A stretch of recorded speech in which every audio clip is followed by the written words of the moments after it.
Hello everyone, and today we're taking a look at Star Wars Shadows of the Empire in 2026. Now, Shadows of the Empire was released initially on the Nintendo 64 in 1996 and then later ported to PC a year later in 1997.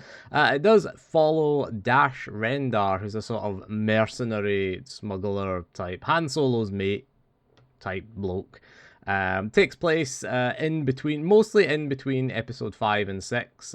You do start at the beginning of episode 5 with the Battle of Hoth. You get to take part in that. You get to drive around on the speeder, killing some, probe droids, some ATSTs, and then some AT-ATs, which you gotta, attach your tow cable and get around. It's mostly a third-person shooter, but it does feature some other like vehicle sections. There's the dreaded speeder chase, which is quite annoying, but you do get some vehicle section and some rail shooter sections as well. So we're going to take a look at this and see how it holds up in the current year.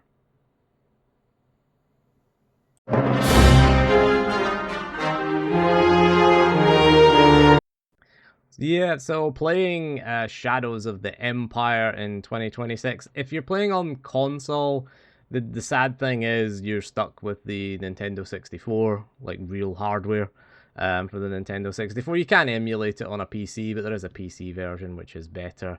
No modern console ports, sadly. It's a bit of a shame. I know that Nintendo published the N64 version, so I don't know if there's any sort of exclusivity with consoles there for Nintendo.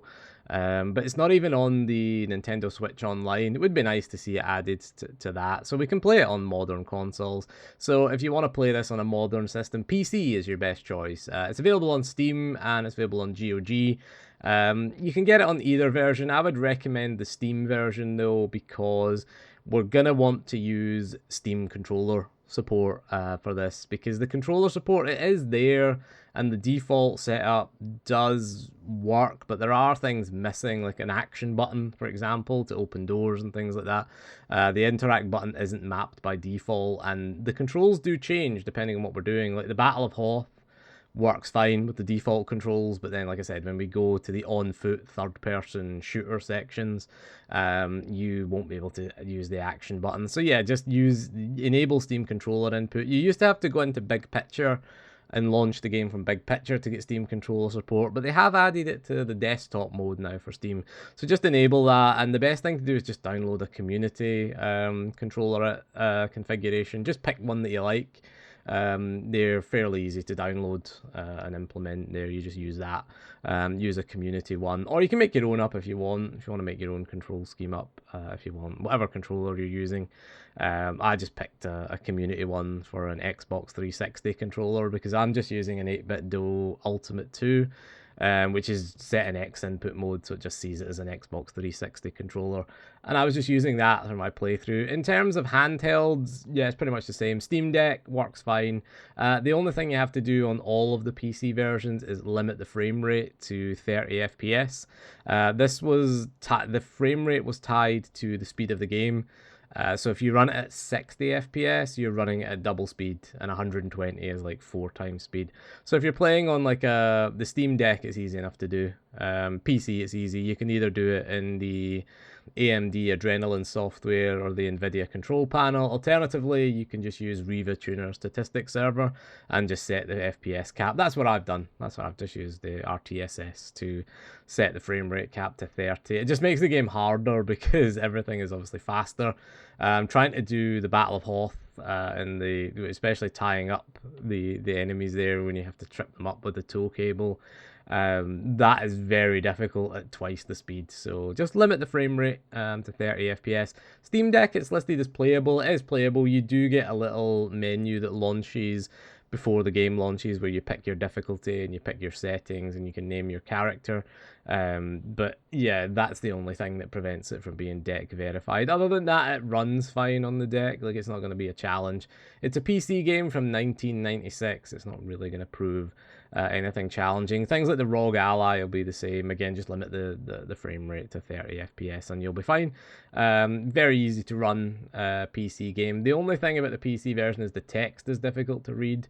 And in terms of the differences between PC and Nintendo 64, well, the PC version took advantage of the fact that it was released on CD-ROM, so you do get CGI cutscenes, and you also get voice acting on the PC version. And in terms of playing it on a modern system, because you're stuck with the N64 original hardware, I was playing it on the analog 3D, which doesn't do like upscaling or anything like that. So you have to play it at like the original resolution. It plays all right on that, and it's fine for hooking it up to like a modern TV and getting to play it. So something like that is pretty good for doing the N64 version. But it would be nice to get a modern console release. We've seen a lot of the Star Wars games get ported. Maybe Night Dive Studios, it does run on the Jedi engine though. So the same game engine as Dark Forces, and they did the Dark Forces remaster. So it would be nice to see a remaster of the game, if at all a full remake, maybe. Would be quite nice because the story is quite interesting. I don't know if it's canon or not or anymore, so who knows? Who cares? But yeah, the PC version is the way to go. Again, just the pre-rendered cutscenes and voice acting. The only thing is the UI is a bit too small on the PC at higher resolutions. I was running it at 1440p, and it is quite hard to read the text. But at least you've got voice acting there to make up for that. Whereas the N64, the dialogue is text, and the cutscenes are just kind of static images with text there that you use to advance. So we'll show you some N64 footage, and I will label it as Nintendo 64, just so you can get the difference between that and the PC version.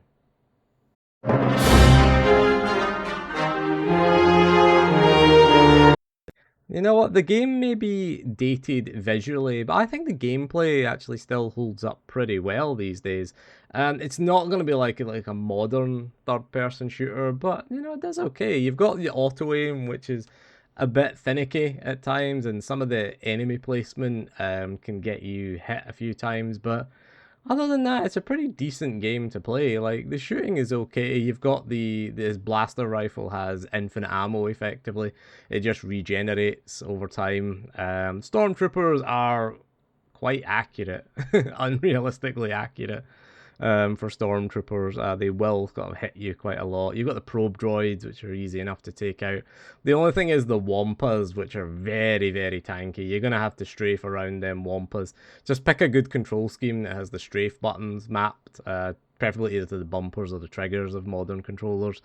And you should be okay. They just take a lot of hits to kill. The ATSTs are quite annoying to fight when you're on foot as well.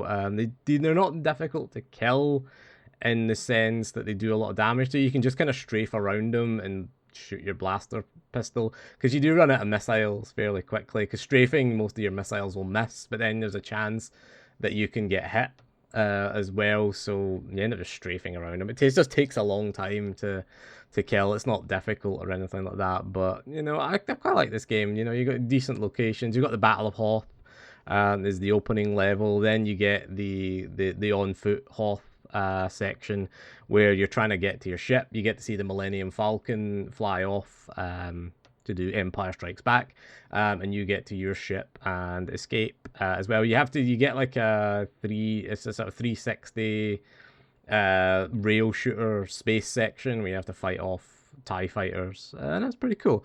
And then you go in search of Boba Fett, obviously, because then it skips ahead to after Empire Strikes Back, and that's where you're in between. You spend most of the game in between Empire and Jedi, basically episode 5 and 6 there. You get to go to Ord Mantell, which is pretty interesting. You're on like a train thingy, or monorail type thing, and you have to jump from platform from line to line, at least on there, and that's pretty interesting. The platform is okay. If you find yourself, some people complain about sliding around, particularly in the next level, the planet Gull, where you kind of slide around a bit. If you're having that issue, you can try lowering the frame rate a little bit to 25. Apparently that was the original N64 frame rate, and apparently that the game runs better at that frame rate. But I kind of just got used to it. Just don't move the stick too far forward and you'll be okay but yeah, a lot of people reporting issues with sliding. You slide off when you're trying to platform. The platforming is okay. I think it's fine. Like, some of the jumps look ridiculous, but you just tend to make it a lot of the time. Just visually, it doesn't look right. It's not like Uncharted 2's train section. You're not going to get something like that in 1996. But for its age, I think it's pretty good. For a 30-year-old game, yeah, I quite like this. The shooting is okay again. The boss fights are interesting. You'll fight IG-88, which is one of the droids that was in Empire Strikes Back, one of the bounty hunter droids. You then also get to fight Boba Fett himself, and then you get to fight Slave One. There is an issue on the PC where the game will crash after fighting Slave One. Again, lowering the frame rate, we'll get past this. I just put in the level, to unlock all levels cheat, so I can just do it at the 30 FPS and then just quit, then skip the level. You miss out on a cutscene, but you know, what can we do with the modern PC version? It runs fine again on PC. It runs okay. I mean, it runs fine on the Steam Deck as well. It's the oldest game I've tried to play on the Steam Deck. You then get, of course, the obligatory sewer level. The worst level in the game is Tatooine, where you're on the swoop speeder and you're trying to shoot things and you're trying to do like a race thing. That's the worst level. I end up skipping Tatooine altogether most of the time when I play it through because I don't like that level. You don't get like mid-mission checkpoints. You do have to complete a level, but the game is fairly short. You can beat the game in about 4 hours, 3 hours, 4 hours, if you know where you're going. So you can kind of beat it relatively quickly, and the levels are relatively short as well, but you can't save mid-level. You do get a live system where essentially if you die, you just respawn. And you know, you can use this against bosses. If the boss was at 10% health, you can respawn at 10% with the boss still at 10% health on the lower difficulties. On the higher difficulties, you just basically reset a little bit.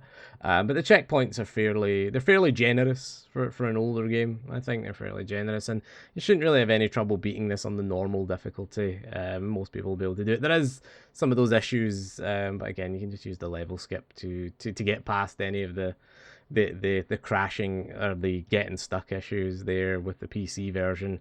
But other than that, yeah, it's a pretty interesting game. The story is quite interesting. You're hunting down Prince Zizor, I don't know, who's kidnapped Leia, and you have to rescue Leia before she can go and rescue Han Solo in Return of the Jedi. So there is that as well. So there is an interesting bit of story there. Again, don't know if it's canon.